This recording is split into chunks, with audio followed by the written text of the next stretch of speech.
Chapter 26. Gretchen landed in a marshy spot near a town. He thanked the quiet bird for the ride. "You may find help in town," she said, pointing toward a road. "I am off to visit cousins who live on the other side of the island." With that, she flew away. Gretchen had brought Nicholas to a small town called Oak Bluffs. In the summer, visitors filled the streets and beaches. Now, in late November, Nicholas was alone. He sniffed along, looking for some food. He found a big wooden building with the words "Flying Horses" painted on the outside.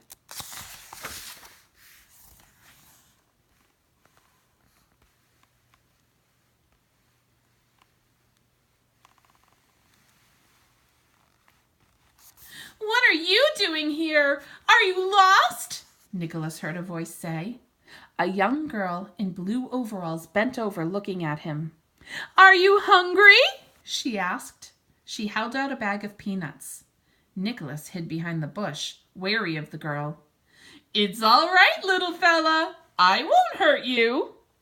She shook the peanuts and backed away slowly. "Come here," she said, luring Nicholas out into the open. He sniffed the air. She poured some out onto her hand. "Here you go." Nicholas twitched his whiskers and stood on his hind legs. The girl called to him sweetly, "You don't have to be afraid." He ran to her and helped himself to the peanuts. "There's plenty more inside. I'll put you in my pocket." The girl tucked Nicholas into the bib pocket of her overalls. "There you are, Molly," a man with his own overalls said. He held a rag and a big wrench in his hands. "I think I fixed the problem. Are you ready to take a test run?" Nicholas stayed hidden in Molly's pocket. "Sure, Dad. Can I pick any horse?" Nicholas heard circus music. Molly laughed and said, "Giddy up, Flash!" Nicholas peeked out of the top of the pocket and saw that they were riding on a carousel of painted horses hanging from chains. As the carousel spun around, the horses flew out in a big circle. Molly laughed again. "Hold on, little mouse. Flash can really fly." Nicholas felt like he was flying high in the sky again. "You fixed it, Dad!" Molly shouted as she passed her father. The carousel slowed down. The horses hung down from the chains again, and the music stopped.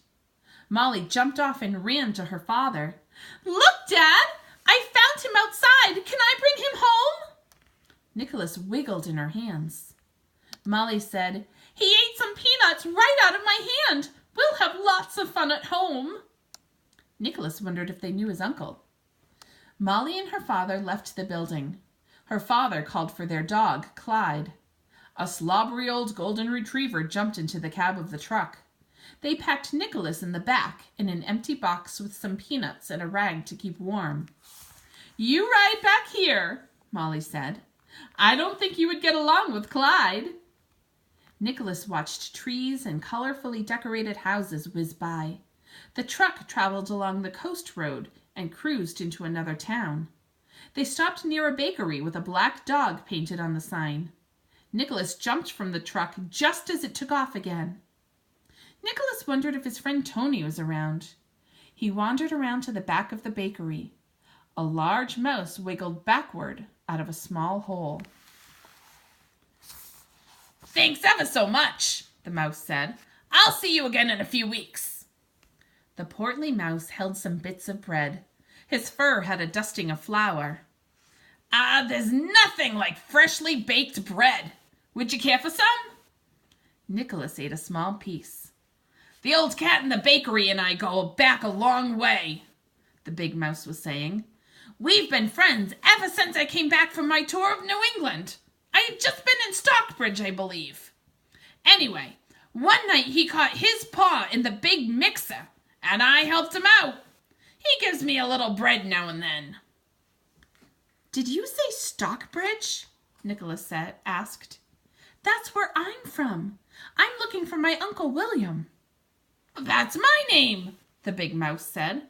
"Are you young Nicholas? Well, bless my soul! Fancy meeting you here." I've come a long way looking for you. Wait until you hear the adventures I've had."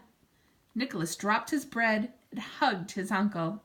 He was happy, excited, and tired after the long journey. "Come with me, Nicholas. We have to hurry. You can tell me about your trip on our way to my home."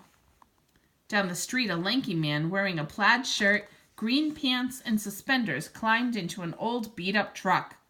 The two mice ran toward it. The back of the truck held crates covered with canvas. "Jump aboard, nephew. It's comfortable under the canvas." They hopped onto the truck as it roared to life. They found a quiet corner among the crates. "Now, Nicholas, tell me why you have come all this way." William turned toward Nicholas. Nicholas had fallen fast asleep. The long journey and the excitement of finding his uncle at last were too much for the young mouse. The truck bounced along. William sat silently next to Nicholas, who slept soundly with a small smile on his face.